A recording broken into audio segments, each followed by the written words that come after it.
Now we have fun with the next problem. So we're going to do the same thing. We're going to say positive x plus 3 is greater than or equal to 7.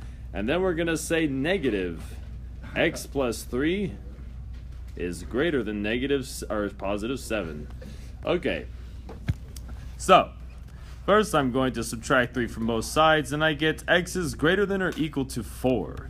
On this one, because we have the absolute values, we have to also figure out the negative. If the inside were to be negative, this is what it would look like.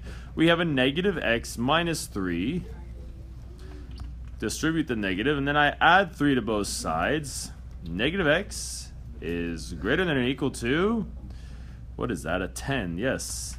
Then I will choose to multiply both sides by -1 this time. And I get x is less than or equal to negative 10. Now let's graph this to see what we are dealing with. We have a negative 10 on the left, and on the right we have a positive 4. Let's look at our negative 10. The negative 10 says less than or equal to negative 10. So we go solid dot on the negative 10, and since it says less than, we're going to point to all numbers that are less than negative 10.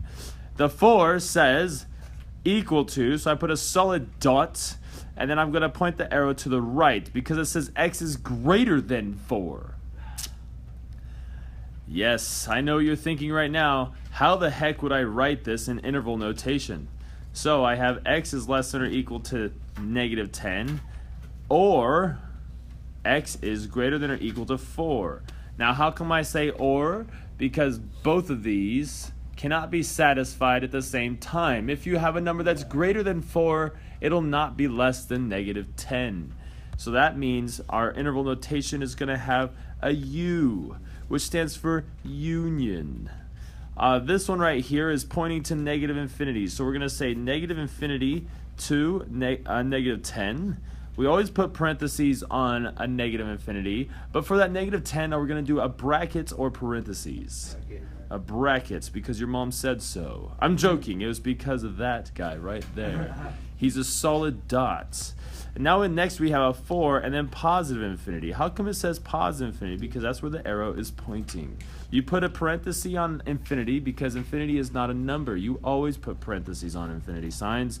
And then for this 4, you're going to do a positive or open. No, that's not my question. Parenthesis or bracket. Brackets. And that's how you do the problem.